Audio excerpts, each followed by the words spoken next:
Matamgi Manipuri Wari channel asibu tabiriba khwai pumnamakpu taram nokchari. Ngasi muglawbirasi Thamoi Machet kuntrani thoisuba tangka. Nongma haukhibana achawbagi luhongba numitni ngasidi mayamdu marang thabak amasu kochen cheli. Nirlimaga Elizabeth kadi ngakta pothadri. Tanjadudani Ketukiga Christiga fathekta fauzilai Ketukina. Ichan nang babadi. Ima babalai kibane jango kana lake. Thongalom da mangaktu thangatune yengi Christina. Ai gadi hangbidi ne. Nang di hangrasu yari bima. Ketukina nokmi tawna. Nang dadaga akhoi hum lakpani madi changbai kayena thonga dile horabani. Mangol da kakhallaga sofa thari du da fami sana husei mungdagi thoglai Ketuki leibadu ubada harauna. Ketuki yauragledana aidi lakpiraroidrana pakhacharurabani. Icha Christi si yauraglidana. Baba ai sita mo chawgi luhongba yawba lakline. Dada kaigi laktani ngai sel oirasida. Luhongba su yawningbani. Ada moi pabung naraga leibanina ngamnoidori. Icha nupa yaujasanu haibabu chatnabi amasu leibana nungaidoi mandraba. Kaisu kaideda ngakta phambiyu ko chaga thakisi. Elizabeth na cha puraga thoglai. Ima cha thakse. Ketuki da cha kap amapi aduga Nirlimada onsilaga. Nupi nang akhoi paudang chatpiru da yadre.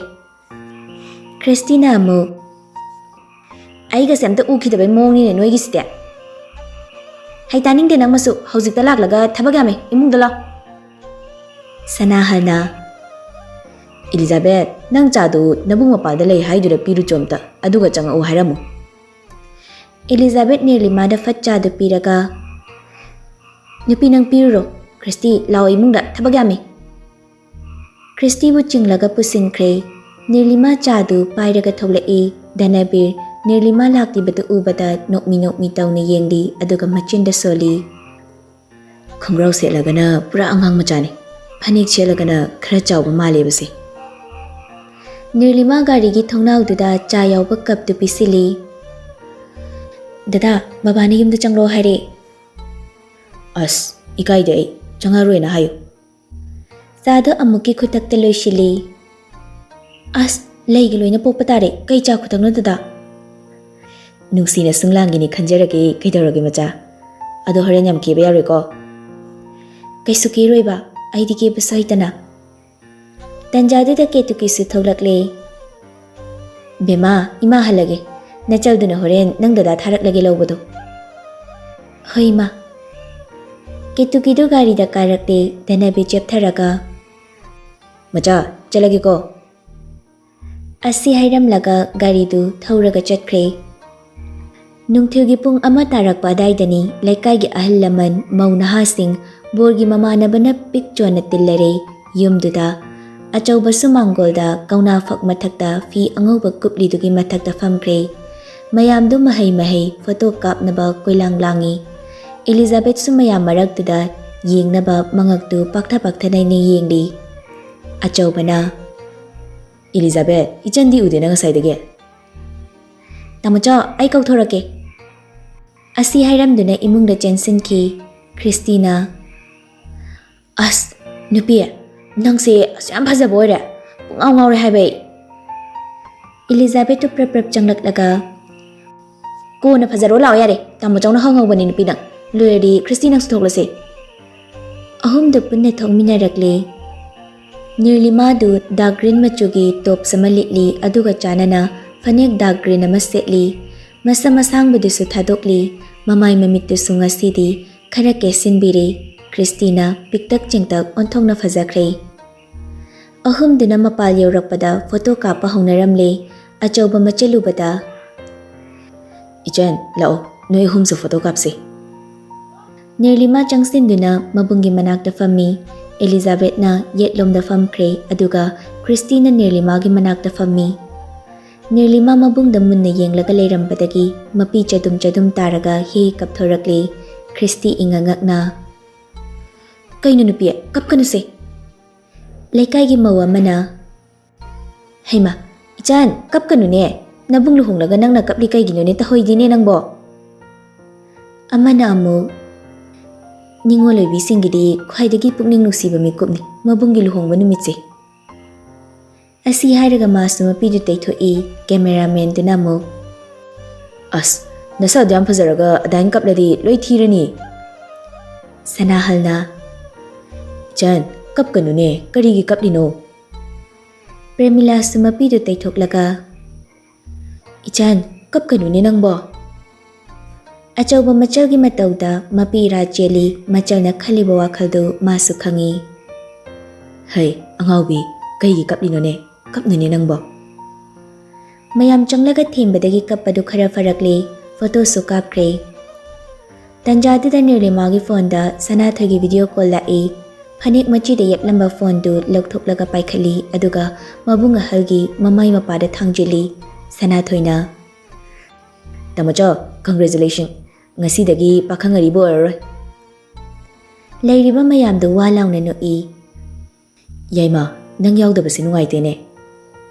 Tamocho, mangani chakoba nang nabatholakani. Tamocho photo kapalorabo. Loidri. Aisi hoge phone dagi dudi. Achaubana phone du yetta paire duga Nirupamana oida famlaga photo kapkre. Laikai gi ahal nupi singdu makhoi masel hainei.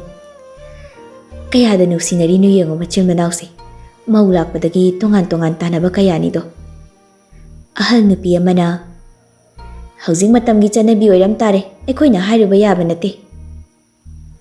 Don ben thinba horakle bor jatra tauduna achauba thokre, tilamba mayamdusu ichikchi haure. Nirupama phamungda mamai upsinduna hihi kaplaga lei Elizabeth na. Nupi kapnuse, kaino minangna tamochaw luhonglaga mi sibudawna kaplisiba. Christina mo. Nupi kapnuse nungaiti ay. Nirupama hik chingkhatlaga. Ili, Christy, ay hayengdagi tamochawda kezabadu phanglaroi ko. Tamochawna thabak khalakpa khudingi ay hana hangbado hanglaroi ko. Asi hairaduna amuk kahena kapkre. Elizabeth na amuk. Nupi, nang adain kapno ba? Ay su kapning tawri sidi. Christy peri. Ay su dadalu hongkradi ay nagesinari mayamdo phanglaroi ko. Elizabeth na haire e. Yare karino, nang masom yausile. Ibung leizadaba isu thamoi pale. Kainu khangdimi. To yare anima. Hayawai nusu ne nawa da kero. Ibung na ne inamagi iwane khoigi khangledana. Kaplamba ani du nokmi tawrakle Elizabeth ki karanduda. Thokse thabak ngaramani. Ningol oibi singi pukning khwaidagi nungsibase mabung mapagi luhongba numitsini. Mabung machalgi marakta leiramba nungsibagi marido tapna lamnaraknani khanbada aduki matik thamoi sokpa mikupni. Masigi chainase ningol oibi khaktana khangani. Kana gumbagi imungdadi punsigi mabung machalgi mari tatnakibasu yaudaba nate. Matamgi chatnabini haigadawribra natraga karigini haisige. Kana amagina nungaina harauna leminakibasu yaudaba nate. Mama mapa leigidraba matungdagi ningol oibi kayadi punsigi mapam lamdamda khongul mami takidabasu yaudaba nate. Lakadawriba yumgi mauna phatrabadi adubu mau oina lakliba mahaksu yum mamagidi ningol niko haibase kauthoknare ngasidi. Masi oiramali taibangpalgi punsi khongchat haibado. Danabir file mayamdu yengba loisilaga sorama sangna hondoi aduga phone du paikhalaga yengi. Machal nupi na photo ama tharaklami changduna yengi. Nirupamagi nokmi tawba saktamdu ubada. Danabir machinda tapna soli. Asyam phazabasibu karino ngawre. Asi hairaga status ta thami caption dana sumna iri. Thawai mapu. Nokmi phone du table da muk thambaga ring kingalai. Harauna yenglubani. Romeski oirambadura mamitu hafet sugalaga lakliba call du receive tawi. Hello, Nipa. Romes na. Noi napagi nipa. Natu chen kibdagi aiga semta ningsingdrene na. As, kari khondana toroklisna. Thabak sangdabaine kaidoragi nipa. Kaino khonda haidi ha. Nangi se ustri roi ngoda. Natu ga date chapdi sangba natro na. Kadai de date no. ꯀꯣꯛꯀ ꯂꯣꯏꯅ ꯄꯨꯡꯆꯥꯏꯅꯤ ꯍꯧꯖꯤꯛ ꯂꯩꯔꯤꯕ ꯐꯤꯕꯝꯁꯦ war ꯖꯣꯟꯗꯒꯤ ꯕꯤꯖꯤꯅꯦꯁꯇ ꯑꯣꯟꯊꯔꯛꯄꯒꯤ ꯐꯖꯕ ꯈꯔꯗꯤ ꯋꯥꯠꯂꯤꯌꯦ ꯅꯤꯄꯥ ꯅꯪꯀꯣ ꯅꯇꯨ ꯂꯩꯈꯤꯕꯗꯒꯤ ꯑꯩꯕꯨ ꯅꯤꯡꯁꯤꯡꯕꯤꯗꯕꯁꯦ ꯊꯕꯛ ꯃꯐꯝꯗꯅ ꯀꯔꯝ ꯀꯥꯟꯗ ꯆꯪꯂꯛꯇꯣꯏꯕ ꯅꯤꯄꯥ ꯑꯩ ꯔꯤꯖꯤꯒꯅꯦꯁꯟ ꯂꯦꯇꯔ ꯄꯤꯁꯤꯜꯂꯝꯃꯤ ꯈꯣꯡꯁꯤꯁꯨ ꯕꯦꯔꯥ ꯈꯔ ꯂꯩꯔꯦ ꯑꯗꯨꯗꯁꯨ ꯅꯠꯇꯦ ꯄꯥꯕꯨꯡꯁꯨ ꯑꯦꯛꯁꯤꯗꯦꯟ ꯇꯧꯗꯅ ꯐꯤꯕꯝ ꯆꯥꯗ꯭ꯔꯦ ꯆꯠꯄ ꯄꯥꯛꯅ ꯉꯝꯅꯤ ꯊꯥꯖꯗ꯭ꯔꯦ ꯔꯃꯦꯁ ꯁꯣꯔ ꯑꯃ ꯁꯥꯡꯅ ꯍꯣꯟꯗꯣꯛꯂꯒ ꯑꯗꯨꯒ ꯅꯪ ꯑꯩꯉꯣꯟꯗ ꯀꯩꯝꯇ ꯍꯥꯏꯗ꯭ꯔꯤꯅ ꯀꯔꯤꯒꯤꯅꯣ ꯑꯗꯣ ꯍꯦꯟꯖꯤꯟꯅꯁꯨ ꯈꯟꯖꯤꯟꯒꯅꯨ ꯑꯩꯁꯦ ꯍꯥꯏꯒꯦ ꯇꯧꯕꯅꯤ ꯊꯕꯛ ꯃꯌꯥꯝꯁꯦ ꯑꯩꯅ ꯌꯦꯡꯁꯤꯟꯅꯕ ꯍꯣꯠꯅꯔꯛꯄꯗ ꯌꯥꯗ꯭ꯔꯦ ꯍꯦꯟꯅ ꯇꯥꯎꯗꯤ ꯃꯨꯁꯂꯥ ꯇꯥꯔꯦ ꯔꯃꯦꯁ ꯃꯥꯒꯤ ꯃꯔꯨꯞꯅ ꯁꯥꯔꯝꯗꯧꯕ ꯃꯊꯥꯗꯨ ꯈꯪꯏ ꯑꯗꯨꯅ ꯐꯥꯒꯤ ꯇꯧꯔꯛꯏ ꯃꯊꯥ ꯁꯥꯕ ꯐꯅꯕ ꯂꯨꯍꯣꯡꯊꯣꯛꯑꯣ ꯑꯩꯗꯤ ꯍꯣꯡꯅꯤꯡꯂꯕꯅꯤ ꯃꯤꯀꯨꯞ ꯈꯨꯗꯤꯡꯒꯤ ꯌꯦꯡꯂꯒ ꯂꯩꯅꯕ ꯌꯥꯔꯦ ꯊꯝꯃꯦ ꯌꯥꯝ ꯍꯦꯟꯖꯤꯜꯂꯦ ꯅꯪ ꯌꯦꯡꯅꯔꯒ ꯂꯩꯍꯧꯔꯣ ꯐꯣꯟꯗꯨ ꯐꯠ ꯀꯛꯈ꯭ꯔꯦ ꯙꯅꯕꯤꯔ ꯅꯣꯛꯃꯤ ꯇꯧꯅ ꯐꯣꯟꯗꯨꯗ ꯌꯦꯡꯍꯧꯔꯤ ꯀꯣꯜꯗꯨ ꯀꯛꯄꯒ ꯔꯃꯦꯁ ꯈ꯭ꯔꯤꯁꯇꯤꯗ ꯀꯣꯜ ꯇꯧꯁꯤꯜꯂꯤ ꯈ꯭ꯔꯤꯁꯇꯤꯗꯨ ꯃꯌꯥꯝ ꯃꯔꯣꯏ ꯁꯦꯝꯂꯤꯕꯗꯨ ꯌꯥꯎꯔꯝꯕꯅꯤ ꯀꯣꯜ ꯂꯥꯛꯄꯗꯒꯤ ꯍꯧꯒꯠꯂꯒ ꯅꯤꯔꯂꯤꯃꯥꯒꯤ ꯔꯨꯝꯗ ꯆꯪꯂꯛꯏ ꯑꯗꯨꯒ ꯄꯥꯏꯈꯠꯂꯤ ꯍꯜꯂꯣ ꯗꯥꯃꯦꯁ ꯍꯥꯎꯅꯦ ꯅꯨꯡꯁꯤꯕꯤ ꯑꯁ ꯌꯥꯝ ꯍꯩꯅꯗꯦꯕꯣ ꯀꯔꯤ ꯍꯩꯅꯗꯦ ꯀꯥꯏꯗꯦ ꯍꯥ ꯑꯩꯁꯦ ꯅꯪꯒꯤ ꯐ꯭ꯌꯨꯆꯔ ꯅꯄꯨꯔꯣꯏꯕꯅꯤꯅꯦ ꯑꯣꯏꯗꯣꯏꯁꯦ ꯗꯥꯃꯦꯁ ꯌꯥꯔꯦꯕ ꯊꯕꯛ ꯆꯤꯜꯂꯀꯥꯟꯗ ꯀꯥꯔꯟ ꯌꯥꯝ ꯉꯥꯡꯉꯦ ꯑꯁꯦꯡꯕ ꯆꯟ ꯅꯪ ꯅꯨꯄꯥ ꯑꯇꯣꯞꯄꯗ ꯏꯔꯥꯡꯒ ꯇꯧꯔꯝꯂꯗꯤ ꯑꯩꯗꯤ ꯃꯥꯡꯖꯔꯦꯀꯣ ꯑꯗꯨꯅ ꯒ꯭ꯌꯥꯟ ꯇꯥꯎ ꯅꯨꯄꯤ ꯅꯪ ꯗꯥꯃꯦꯁ ꯇꯧꯔꯣꯏꯕ ꯑꯗꯨ ꯊꯝꯂꯒꯦꯀꯣ ꯑꯩ ꯀꯧꯕ ꯃꯥꯜꯂꯦꯕ ꯍꯣꯏ ꯍꯣꯏ ꯊꯝꯃꯣ ꯊꯝꯃꯣ ꯐꯣꯇꯣ ꯊꯥꯔꯛꯄ ꯀꯥꯎꯅꯤꯀꯣ ꯀꯥꯎꯔꯣꯏꯕ ꯊꯝꯃꯦ ꯑꯁꯤ ꯍꯥꯏꯔꯒ ꯀꯣꯜ ꯀꯛꯂꯒ ꯐꯣꯇꯣ 2-3 ꯐꯠꯄ ꯊꯥꯖꯤꯜꯂꯤ ꯑꯗꯨꯒ ꯅꯣꯛꯃꯤ ꯇꯧꯔꯒ ꯂꯩ ꯈ꯭ꯔꯤꯁꯇꯤꯒ ꯔꯣꯃꯦꯁꯀ ꯑꯅꯤꯁꯦ ꯍꯟꯗꯛ ꯃꯔꯛꯁꯦ ꯄꯥꯎ ꯈꯔ ꯇꯣꯏꯅ ꯐꯥꯎꯅꯕꯅ ꯏꯔꯥꯡ ꯀꯥꯕꯛ ꯇꯧꯕ ꯍꯧꯖꯔꯛꯂꯕꯅꯤ ꯊꯃꯣꯏꯗꯗꯤ ꯑꯃꯅ ꯑꯃ ꯂꯣꯟ ꯅꯨꯡꯁꯤꯔꯕꯅꯤ ꯙꯅꯕꯤꯔ ꯃꯥꯒꯤ ꯔꯨꯝꯒꯤ ꯁꯣꯐꯥꯗ ꯇꯨꯃꯤꯟꯅ ꯐꯝꯂꯒ ꯂꯩ ꯃꯃꯥ ꯀꯦꯇꯨꯀꯤ ꯍꯩ ꯃꯍꯤ ꯑꯃ ꯄꯥꯏꯔꯒ ꯆꯪꯂꯛꯏ ꯕꯨꯡꯉꯣ ꯁꯦ ꯁꯤ ꯈꯔ ꯊꯛꯆꯤꯜꯂꯨ ꯙꯅꯕꯤꯔ ꯍꯩ ꯃꯍꯤꯗꯨ ꯇꯞꯅ ꯂꯧꯏ ꯑꯗꯨꯒ ꯊꯛꯏ ꯃꯃꯥꯗꯨ ꯃꯆꯥꯅꯨꯄꯥꯒꯤ ꯃꯅꯥꯛꯇ ꯐꯝꯊꯔꯛꯇꯨꯅ ꯀꯩꯗꯧꯔꯒꯦ ꯏꯆꯥꯕꯣ ꯏꯃꯥ ꯀꯩꯁꯨ ꯇꯧꯗꯦꯗ ꯊꯕꯛ ꯋꯥꯕꯒꯤꯅꯤ ꯄꯣꯊꯥꯔꯣ ꯑꯗꯨꯗꯤ ꯏꯃꯥ ꯆꯥꯛ ꯂꯣꯏꯔꯒ ꯍꯥꯏꯔꯛꯂꯒꯦ ꯅꯆꯜ ꯂꯧꯕꯅ ꯊꯣꯏꯕꯔ ꯀꯩꯅꯣ ꯊꯥꯔꯁꯤ ꯏꯃꯥ ꯌꯥꯅꯤꯗ ꯑꯩ ꯁꯨꯝ ꯆꯠꯀꯦ ꯇꯥ ꯊꯣꯏꯕꯗꯨ ꯍꯣꯁꯄꯤꯇꯥꯜꯗ ꯗꯥ ꯃꯥꯂꯦꯝꯒꯤ ꯃꯅꯥꯛꯇ ꯂꯩꯈꯤꯕꯅꯤ ꯅꯥꯎꯕ ꯑꯣꯏꯅ ꯊꯥꯔꯁꯤ ꯑꯗꯨꯗꯤ ꯅꯪꯗꯤ ꯆꯠꯊꯣꯛꯂꯨꯔꯅꯨ ꯌꯥꯅꯤꯗ ꯏꯃꯥ ꯑꯩ ꯁꯨꯝ ꯆꯠꯀꯦ ꯍꯣꯏ ꯐꯔꯦ ꯑꯗꯨꯗꯤ ꯏꯃꯥꯁꯨꯅꯦ ꯊꯕꯛ ꯏꯪꯈꯥꯡ ꯑꯝꯇ ꯂꯣꯏꯁꯤꯟꯅꯕ ꯇꯧꯔꯨꯒꯦꯀꯣ ꯙꯅꯕꯤꯔ ꯇꯨꯃꯤꯟꯅ ꯃꯊꯥ ꯁꯥꯅ ꯐꯝꯍꯧꯔꯤ ꯑꯗꯨꯃꯛ ꯁꯣꯝꯗꯅ ꯀꯩꯅꯥ ꯊꯤꯟꯕ ꯂꯥꯛꯂꯝꯕ ꯃꯌꯥꯝꯗꯨꯁꯨ ꯂꯣꯏꯅ ꯍꯟꯅꯈ꯭ꯔꯦ ꯆꯥꯛ ꯆꯥꯅꯕ ꯍꯥꯏꯗꯨꯅ ꯃꯔꯥꯡ ꯇꯧꯅꯔꯤ ꯄ꯭ꯔꯦꯃꯤꯂꯥꯅ ꯇꯍꯥ ꯆꯪꯂꯛꯇꯨꯅ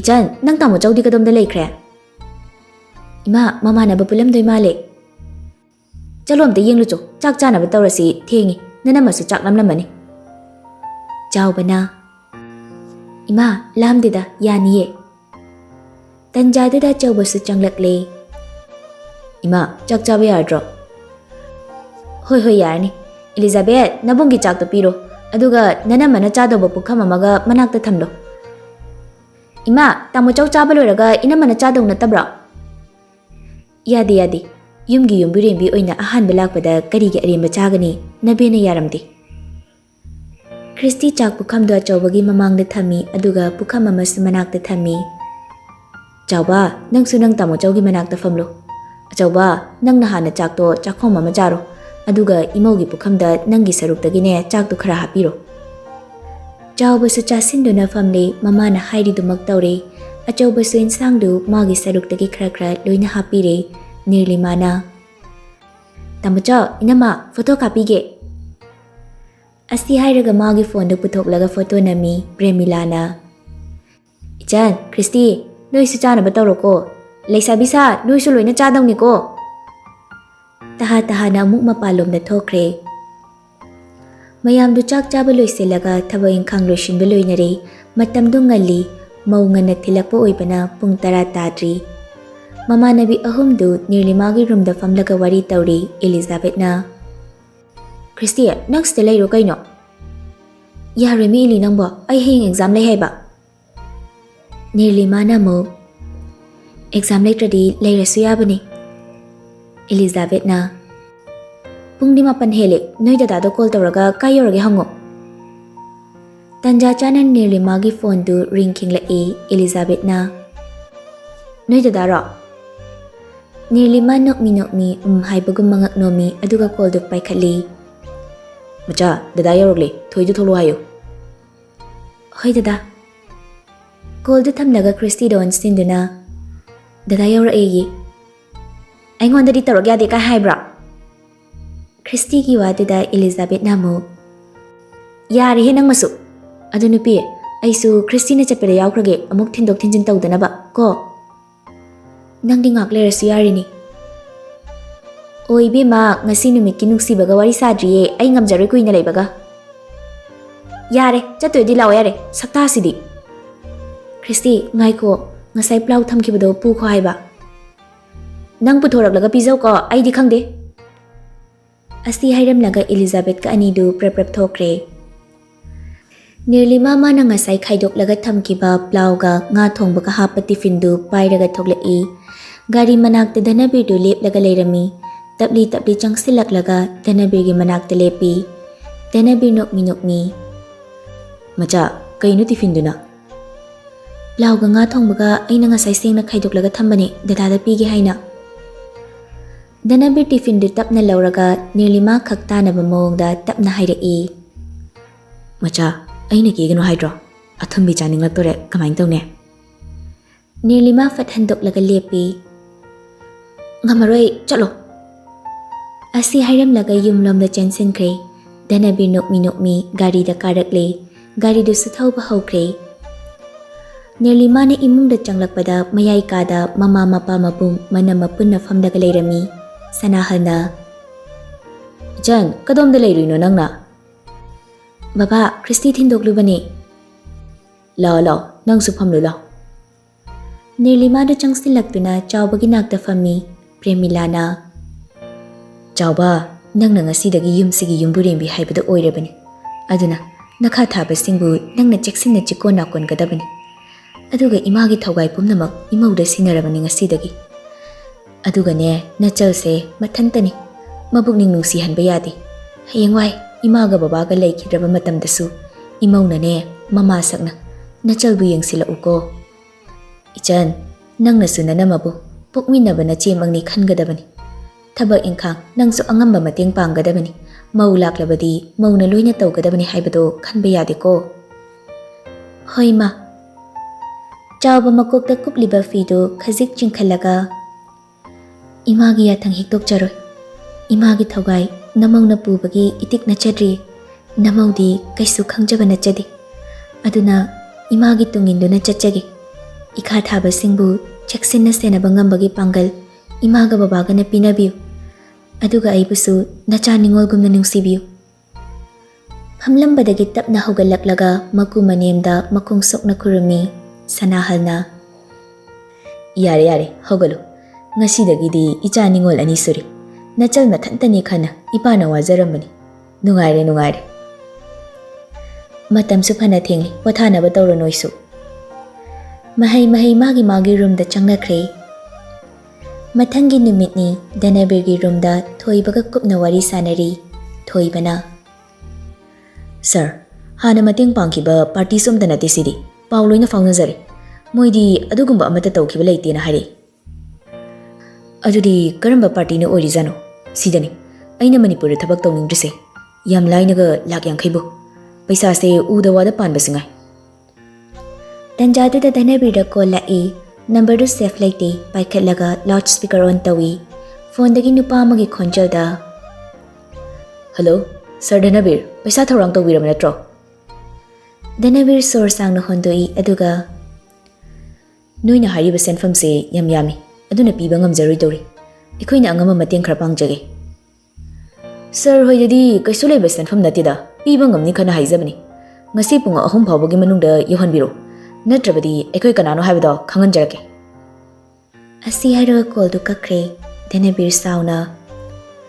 Asuk ushitaba. Moina haiba wa khaktaw haibani. Ekoi gi wadi amata tadaba. Sikim da piroi tongning batarok sano. Aduda kidana mai leiraga chengadaba Dhanabir nate. Sir, amta tapthabiyo. Adumna phingat pigano. Tapna ingna hainesi. Hainaba kaisu yaroina tathoiba. Khangdre da tawdoise. Ludori yamna. Sir, matha sabiruno. Aina fanaba sinjage. Pung mapanda company gi meeting le. Hauji pung nipan henkre. Loisilaga kumbiraklo. Makhada ngairam lage. Denabir solution baloiraga makhada kumtharakle. Ima. Mama kitchen dagi tholaktuna. Tare bungo. Chattorabo nangbo. Chak semlabani mana. Ima, thengi. Horen halaklaga charage. Thoigi exam do pung kya dano. Pung ani dagi haibani manga da loidini hairambani. Naubada thinaba na hairabani. Ima, atopaga chatkanu hayo. Hoi hairage. Machabu manam nambire Danabir sa thokre. Gari mathang thodok chatkre. Company yori. Danabir prap meeting room da changlakle. Leiramliba staff singdu haugatlaga wish tawi. Good morning, sir. Morning. Hairamlaga magi famfam da famkre. Pung ahumuk khara hena changi meeting du loiraga tholakle. Atopa thabak mafam singda su chattuna yengsilure. Loiraga yumda halakpada pung manga khara helamle. Magi room da changlaga sofa da famthabada ngairi. Ketu pakhane changlai. Bungo, nachal do exam thabam da leiramdre haina nahubana call toramine. Kaino haisibo, kayam kuirabno. Asi hairaga khudang gari du da yengi pung manga makhai taramle.